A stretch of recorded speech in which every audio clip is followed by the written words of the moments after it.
Welcome to the Homeownership Podcast presented by Momentum Realty, located in Hanover, Massachusetts. This series covers all things real estate and the best practices for buying, selling, and owning properties. Now here's your host, Sean Maloney. Welcome to episode 112. How many people want my home? I'm your host, Sean Patrick Maloney. Thanks for joining me this week. Today I want to talk about the insane seller's marketplace we're in and how many people want your home.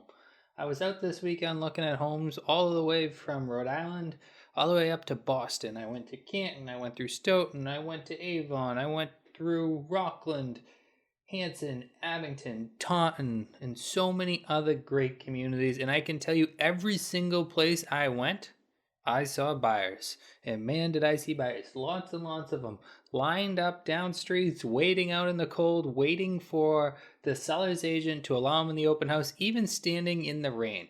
This is crazy, folks. Why do we have this? Well, first off, let's go over the why real quick. Marketplace is stressed. We don't have enough inventory. We have more buyers than ever. We have more city buyers moving out of cities and moving into rural areas. We have more renters not wanting to renew leases, wanting to move into rural areas. We have more cellar dwellers and that generation that was sitting there at their parents' house in the basement saving up money, and they're coming to the light of day now. Everybody's hitting it all at once, all at the same time, which is leading to a bit of a chaotic marketplace, as well as low interest rates. Low interest rates has been a great reason to buy, but it's also massively inflated everyone's budget because at the end of the day, it's all about that monthly payment and what you can afford. So when interest rates are down, you can afford more than ever.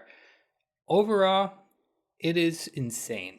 But the truth is, no market ever lasts. The truth is, all markets always change. And as a seller, it's important to know how many people want your home right now, because that may change in the future. And just because you think that it'll forever go up, it could lead to burn you. This has been one of the best times to market your home. And a lot of times homes are selling at prices that are almost an anomaly because of the idea of people dropping appraisals, people being willing to not do home inspections, people being willing to bend terms just to let themselves stand out.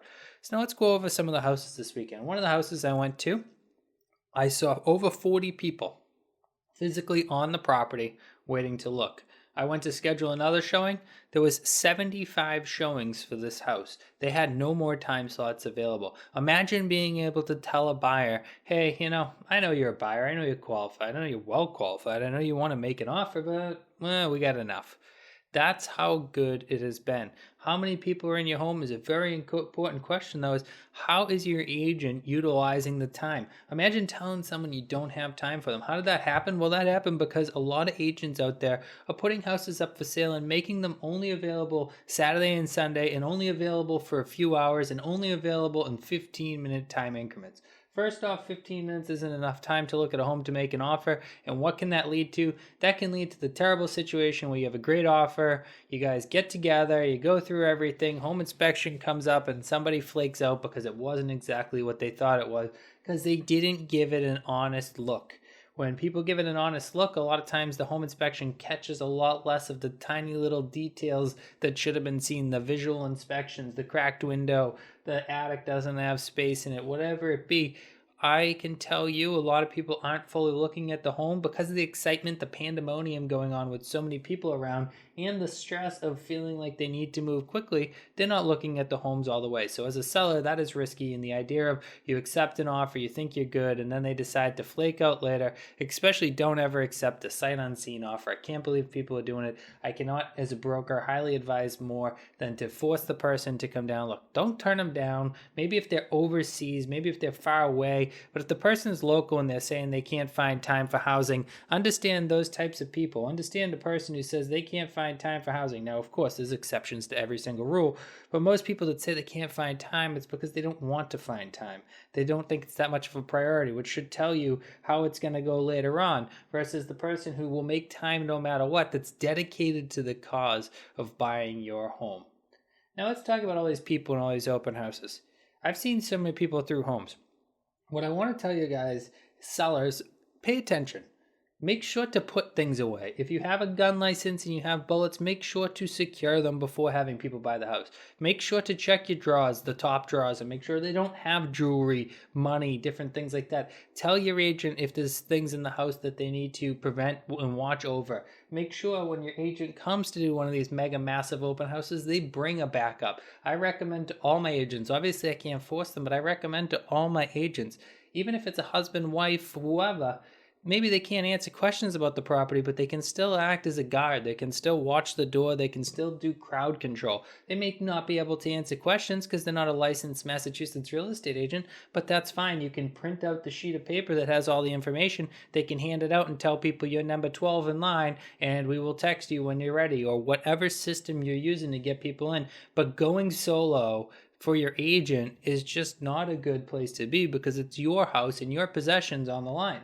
When somebody's walking in the front and out the back door all day long, 80 people long line, how do you ever place a blame on any specific individual? Obviously, you wouldn't want to because you don't have enough fact unless you have something.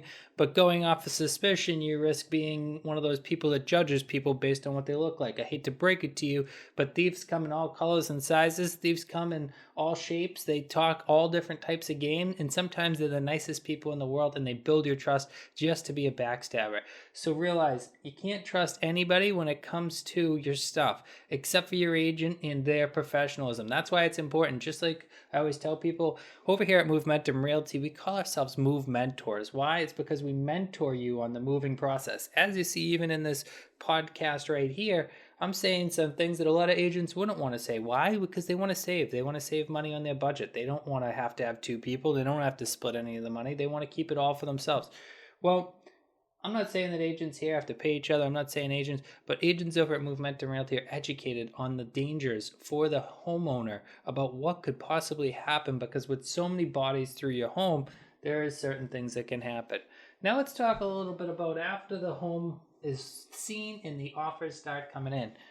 As a homeowner, you have no obligation to wait for other offers to come in. You can accept any offer. Realize right now, not much inventory usually means the buyer's pretty stuck. But being too cocky and waiting too long on a great offer can mean the person, one, gets emotional and walks away, or two, finds something else. Remember, offers, just because they're out, doesn't mean they can't be retracted. Until signed, that offer can be retracted. So don't get too confident or cocky with that amazing buyer, because for all you know, they could be putting 6 or 7 of those in at one time, waiting to get one accepted. I talked to an agent this weekend about similar. Put an offer for my client. They said they weren't going to reply back. I said, that's fine, but we're going shopping tomorrow.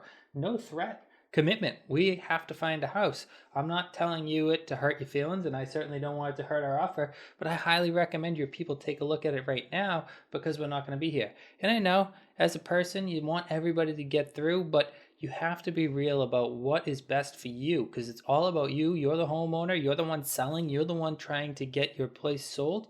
And it's all about what terms work for you. Maybe it's not most money. Maybe it's best date. Maybe it's whatever that you need. But those are the decisions you get to make as the seller when you're in this multiple offer type situation. But never feel any mental obligation to needing to let everyone through or anything like that. I highly recommend, when possible, letting everyone through. But like I said, you get one of those knock your socks off type offers. Don't overthink it. Don't risk it. Another thing to remember when you're a seller and you're in this crazy marketplace and you're getting all these offers and everything, you have the right, if you want, to disclose any information you want. You can allow your agent to tell people the price. You can allow your agent not to tell people the price. You are the ultimate rule maker. But do listen to your agent, and do remember the word appraisal. Now, for some buyers, they're able to put in really strong offers, big high money down, able to say, I'm willing to waive certain elements of the appraisal. But for most buyers, at 3.5% down, that's not a possibility. Remember when your agent did the thing called the comparative market analysis, where they actually priced your home using comps, as in comparable properties locally, to tell you the price of the home. Well, if those comps told you a certain price and then you beat it by 10%, where do you think the person called the appraiser, which is an individual who tells a value of a home, it's a professional valuation team, it's the ones that the bank, they use, and we can use personally if we want to know the value of a home, similar to a comparative market analysis, a little bit different.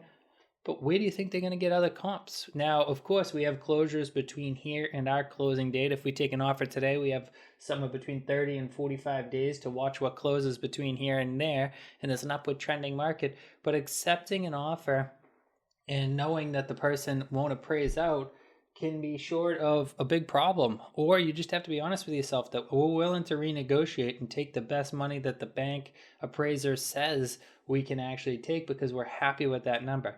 But realize when you get these over asking price offers and stuff, be happy. When a home inspection goes bad and you do a couple things, $1,500, $2,000, don't be a jerk and be like, oh my God, I don't want to help them. No, I'm a fiduciary for my sellers. And sometimes I say to them, you don't have to do any of this because that's ultimately up to the buyer. But realize in an emotionally charged world, when you snub somebody after they give you way too much money, it tends to lead to future problems in the deal. And the more times we see these little confrontations, I'll call them, the higher the likelihood that the buyer and seller break up before they make it to the end line. And there's nothing more depressing as an agent than to do a ton of work to have the person break up. And we as an agent try to educate you on, like, don't get mad at each other. We have to stay calm. We have to realize this is business. So as sellers, we're trying to really educate you on how to stay calm during the whole environment. Being ready in a climbing market like this, appraisal might mix. When we have home inspections, we do have a lot more leniency when we have this seller's market, but still being a fair person is important. And just working to ultimately capitalize off what you best need. If you're in a world of having a seller's concession, things like that, still can do them, but lots of times we can turn those down because of the marketplace. Home sale contingencies, same thing. Suitable housing clause, most people will accept your suitable housing clause. Why? Because they want your home unit. So ultimately, right now, the cards are stacked in your behalf. But as a seller, make sure to act accordingly. Make sure to pay attention and don't get too cocky. If you're thinking of selling and you're saying, I'm waiting for the maximum seller's marketplace, well, spring is here. New inventory is coming, and I would say I wouldn't miss it. I would get in.